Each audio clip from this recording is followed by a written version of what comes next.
December 18, 1944, 0730 hours, frozen hedgerows outside Bastogne, Belgium. The M9A1 rocket launcher that Corporal James Hendricks carried into position that morning held a secret that would shatter German armored doctrine across the Western Front. The weapon weighed just 13 pounds, could be operated by 2 men, and fired a projectile capable of penetrating 5 inches of armor plate at ranges the Wehrmacht had dismissed as impossible. The German Panzer crews and infantry escorts didn't know. What their intelligence officers had catastrophically failed to discover would cost them hundreds of tanks and transform American infantry from vulnerable foot soldiers into tank killers who could stand their ground against the Reich's most feared machines. The German miscalculation began not on the battlefield, but in the assessment rooms of the Oberkommando der Wehrmacht in Berlin.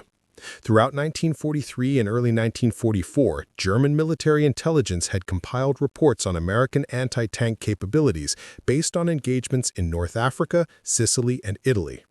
Their conclusions, documented in intelligence bulletins distributed to frontline units, proved catastrophically wrong.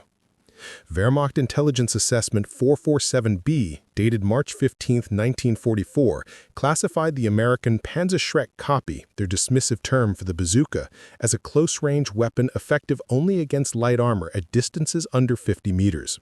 The report, captured after the war and now housed in the National Archives, stated with confidence that the weapon posed minimal threat to medium and heavy tanks beyond point-blank range. This assessment contained a fatal flaw. German intelligence had based their analysis primarily on the earlier M1 and M1A1 bazooka models encountered in Tunisia and Sicily. These weapons, firing the M6 rocket with 1.5 pounds of pentolite explosive, could indeed penetrate approximately 3 inches of armor under ideal conditions. German engineers had tested captured specimens and determined that standard Panzer IV frontal armor, 80 millimeters or approximately 3.15 inches, provided adequate protection beyond close range. What German intelligence failed to discover was the dramatic evolution of American rocket technology that had occurred throughout 1943.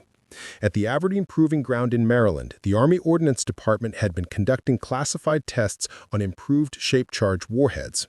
The breakthrough came in August 1943 when metallurgist Dr. Raymond Foster's team successfully tested a new M6A3 rocket with a redesigned copper cone liner and increased explosive charge. The technical specifications, declassified in 1973, revealed a revolutionary improvement. The M6A3 rocket carried 2.25 pounds of Composition B explosive in an optimized shape-charge configuration.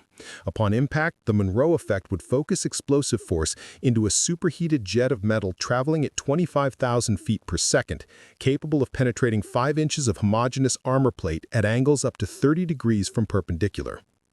By September 1943, production of the improved M9A1 launcher and M6A3 ammunition had begun at factories across the American industrial heartland. The Westinghouse plant in Sharon, Pennsylvania, the General Electric facility in Bridgeport, Connecticut, and the Cheney-Bigelow Wire Works in Springfield, Massachusetts collectively produced over 15,000 launchers monthly by early 1944. Security surrounding the improved weapon was extraordinary. Unlike the earlier models, which had been widely photographed and discussed in military publications, the M9A1 specifications remained classified. Training for infantry battalions occurred at restricted facilities. Even the shipping manifests used code designations rather than descriptive names. The weapon was listed in logistics documents as Rocket Launcher AT M9A1, with no mention of penetration capabilities. German intelligence officers interrogating American prisoners in Italy during the spring of 1944 continued to receive information about bazookas that matched their existing assessment. American soldiers captured during the Anzio campaign or the fighting around Cassino carried the earlier M1A1 models. None of the prisoners had training on or knowledge of the dramatically improved M6A3 ammunition that was already filling arsenals in England in preparation for Operation Overlord. The few German after-action reports from Normandy that mentioned unusual American anti-tank effectiveness were dismissed or attributed to lucky hits on weak points in armor.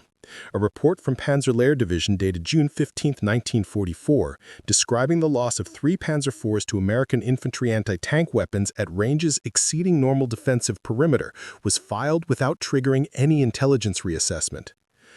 Colonel Friedrich Hoffmann, commanding the 116th Panzer Division's Reconnaissance Battalion, later testified during post-war interrogations that his unit had received no warnings about enhanced American rocket launcher capabilities. Even as late as December 1944, he stated, "We were told to maintain 100 meters staff-off from American infantry positions. We believed our frontal armor was impervious to their handheld weapons at combat ranges." This belief was encouraged by intelligence briefings throughout 1944. The tactical doctrine distributed to Panzer Grenadier units reflected this misplaced confidence. Infantry escort tactics called for maintaining visual contact with tanks while scanning for American bazooka teams at close range.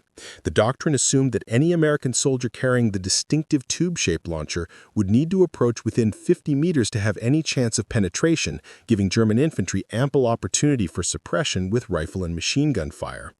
German tank crews received similar guidance.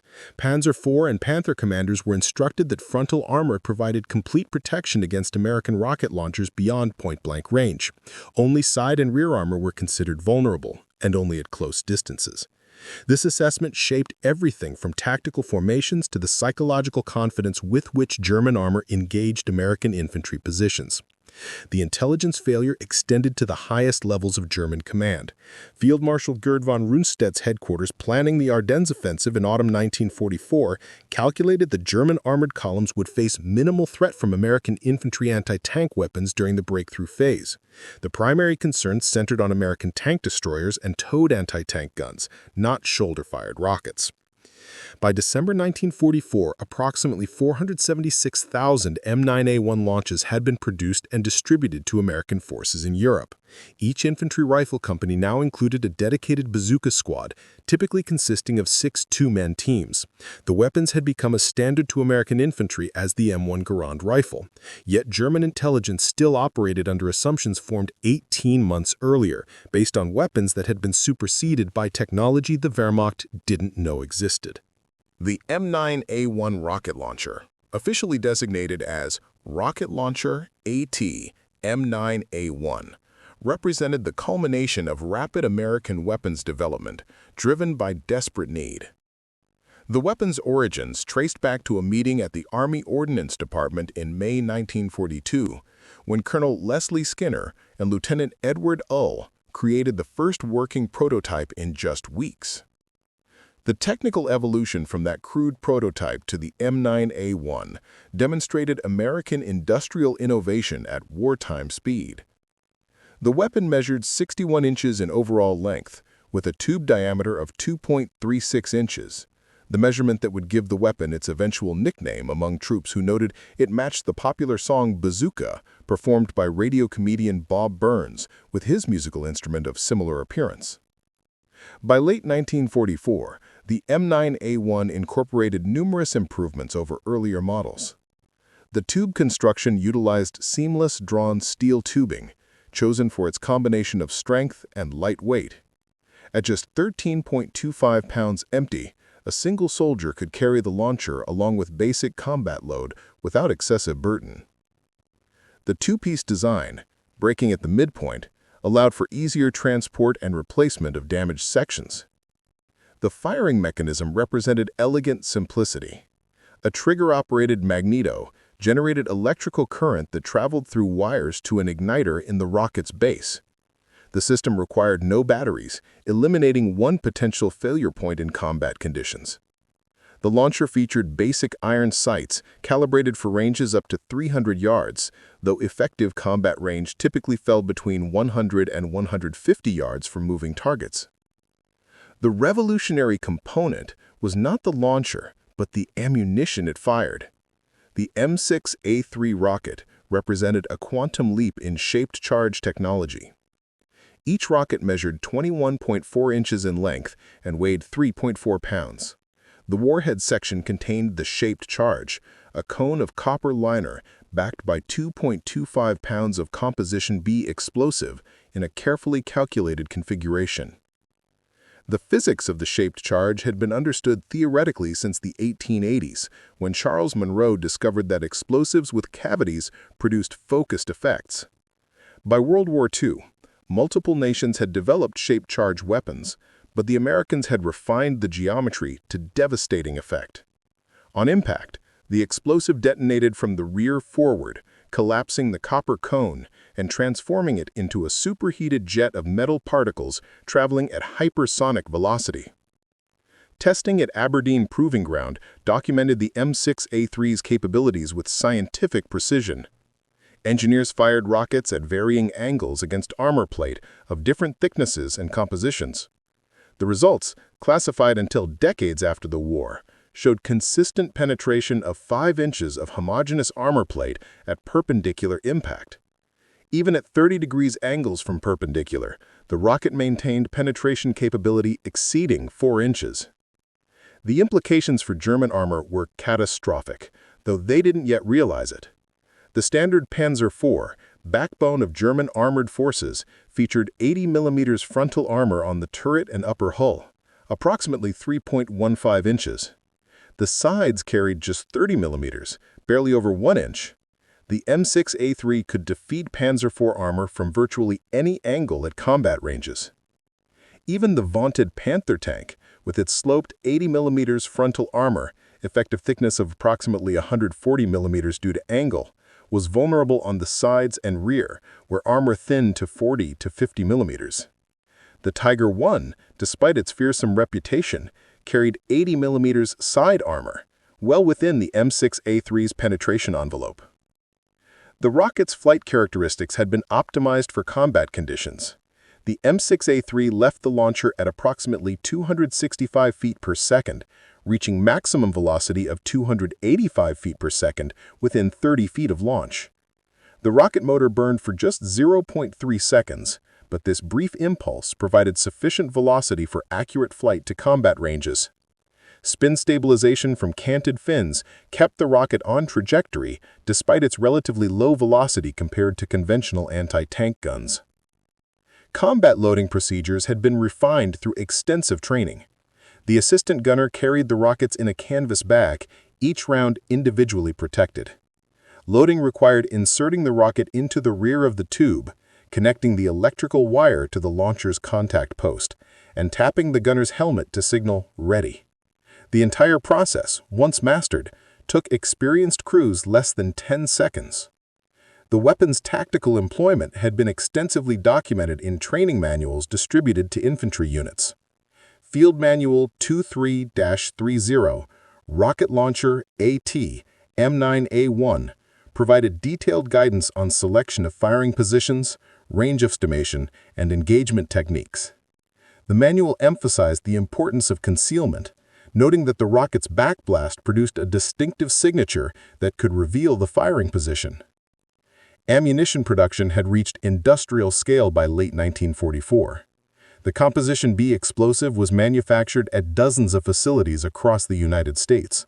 The copper cone liners were precision-stamped at metalworking plants. Final assembly occurred at ammunition plants where skilled workers, many of them women, carefully assembled the shaped charges according to exacting specifications.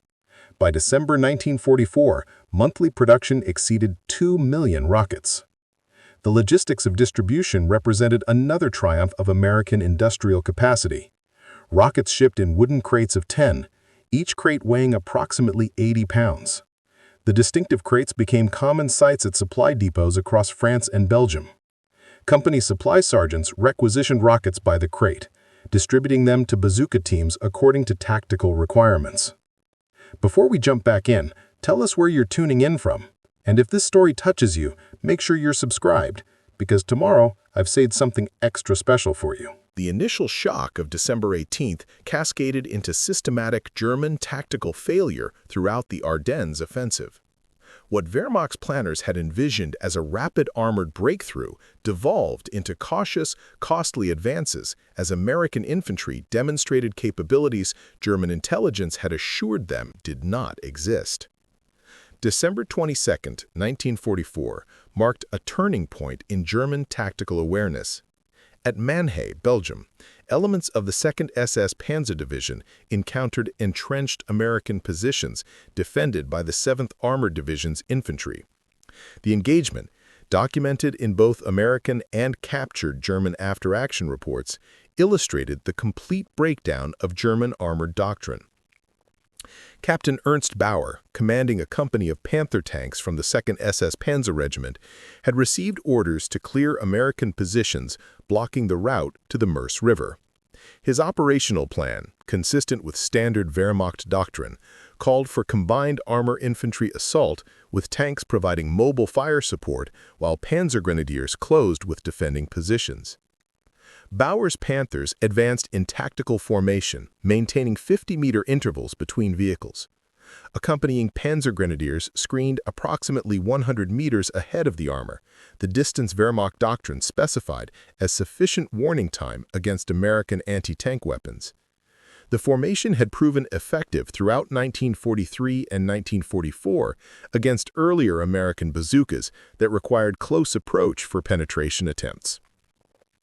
At 14:15 hours, American positions opened fire. Within 90 seconds, 3 Panthers were burning. The engagement ranges, documented by American forward observers using surveying equipment, ranged from 140 to 180 yards, well beyond what German tactical doctrine considered the effective range of American rocket launchers. Bauer's after-action report, captured when his unit surrendered in late January 1945, revealed the tactical paralysis this created. Our infantry screening proved ineffective. American rocket teams engaged before our soldiers could close to suppression range. Tank commanders could not maintain standoff distance because American weapons reached far beyond assessed capabilities. We faced impossible choices: close to engage targets and face rocket fire, or maintain distance and accomplish nothing. The American defensive tactics had been refined through dozens of similar engagements during the offensive's first week. Infantry commanders positioned bazooka teams in mutually supporting positions with overlapping fields of fire. Teams would engage at maximum effective range, 150 to 200 yards for stationary targets, then immediately displace to alternate positions while other teams maintained fire. Technical Sergeant Robert Hayes, commanding a bazooka section with the 82nd Airborne Division near Wehrmacht, had developed tactics that became models for infantry anti-tank defense. His approach, documented in division training bulletins, emphasized several key principles that exploited German doctrinal assumptions. First, initial engagement at maximum range to destroy lead vehicles before German infantry could react. Second, immediate displacement after firing to avoid suppression from German infantry who expected static positions. Third, coordination between multiple teams to engage armored columns from multiple angles simultaneously, creating psychological pressure on tank commanders who could not identify all threat directions. By December 24th, American infantry battalions across the Ardennes had destroyed over 200 German tanks with bazooka fire alone, a figure documented in V Corps intelligence summaries. The weapon that German intelligence had dismissed as a close-range threat had become the primary infantry defense against armored assault. The psychological impact on German tank crews paralleled the physical destruction. Interviews with captured Panzer crewmen, conducted by American interrogators and preserved in intelligence archives, revealed a fundamental loss of confidence. Tankers who had operated with aggressive confidence in Poland, France, and Russia now approached every hedgerow, every building, every tree line with fear that American infantry with rockets might be waiting at ranges their armor could not protect against. German tactical adaptations came too late to salvage the offensive.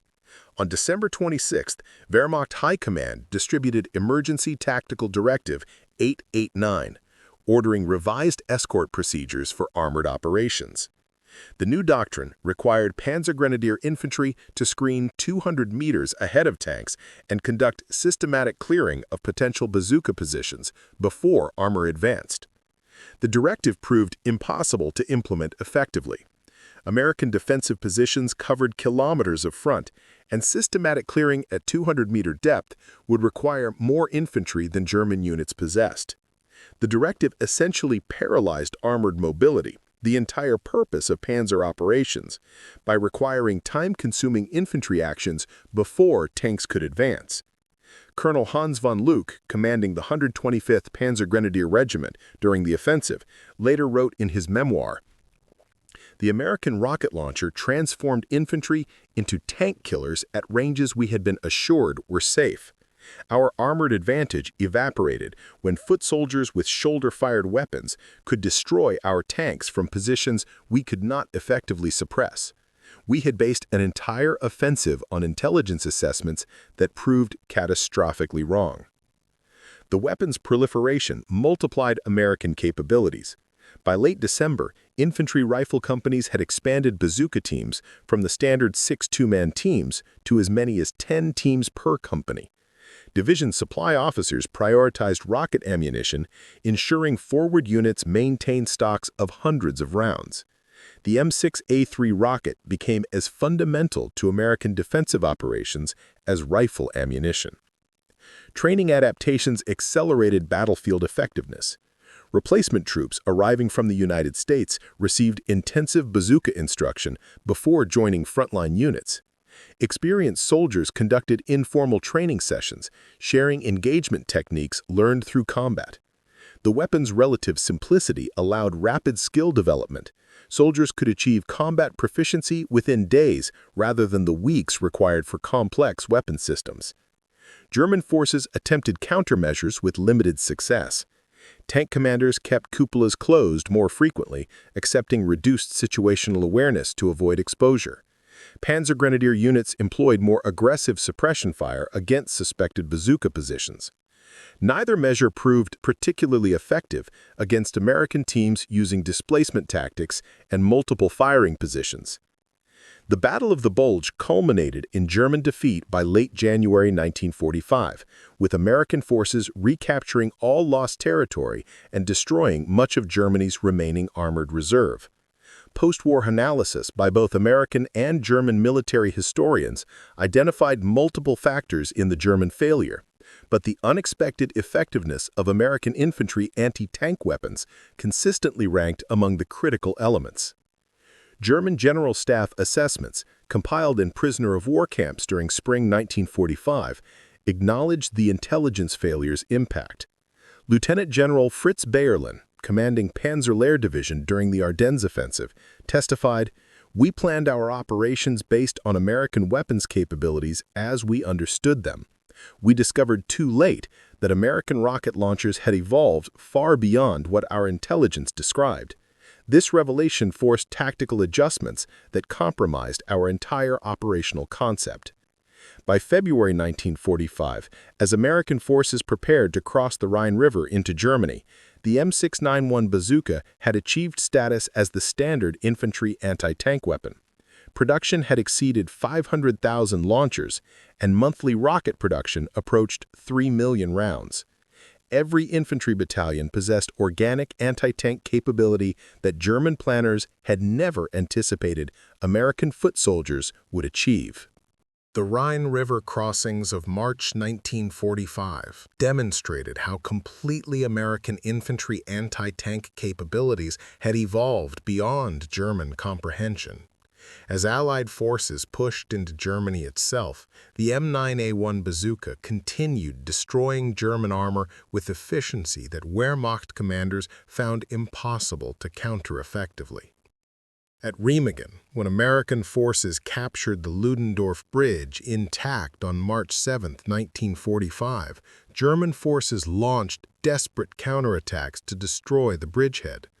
Panzer units attacking American positions on the eastern bank discovered that every hedgerow, every building, every defensive position contained infantry with rocket launchers capable of defeating their armor at combat ranges.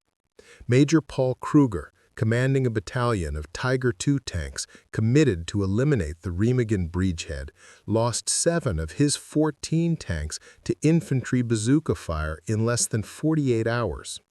His tactical report, captured when American forces overran his headquarters, noted with bitter clarity, "American infantry possess anti-tank capabilities equivalent to dedicated tank destroyer units. Our armor cannot operate effectively in close terrain against such weapons. The intelligence assessments we received throughout 1944 bore no relationship to actual American capabilities. The final months of European combat validated what Ardennes fighting had revealed. American industrial capacity and technological development had created weapons that German intelligence had failed to detect and German doctrine had failed to counter. By May 8, 1945, when Germany surrendered, American infantry had destroyed thousands of German armored vehicles with bazooka fire, a feat no pre-war military planner would have considered possible for unarmored foot soldiers. Post-war analysis, conducted by both American and German military historians, identified the bazooka intelligence failure as one of the most consequential German miscalculations of the war. The United States Strategic Bombing Survey, interviewing German military leaders during 1945 and 1946, documented repeated acknowledgement that American infantry anti-tank capabilities had exceeded all German projections. Field Marshal Gerd von Rundstedt, testifying before American interrogators in June 1945, addressed the issue directly. Our intelligence services failed comprehensively regarding American rocket launcher development. We planned the Ardennes offensive, assuming American infantry possessed only limited anti-tank capability at close range. We discovered within hours that American soldiers carried weapons that could destroy our tanks at ranges we considered safe. This miscalculation affected every tactical decision we made. The technical specifications that had remained classified throughout the war became public in late 1945 as American military documents were declassified. German engineers, examining captured M6A3 rockets and studying American technical publications, expressed professional admiration for the shaped charge design while acknowledging their intelligence failure to detect these weapons' deployment and capabilities. The human cost of this intelligent failure proved impossible to calculate precisely, but military historians estimate that German tactical assumptions about American bazooka capabilities contributed to thousands of unnecessary German casualties and the loss of irreplaceable armored vehicles during the final months of war. Tank crews advancing confidently at ranges they believed safe from American infantry anti-tank weapons discovered too late that their assumptions were fatally wrong.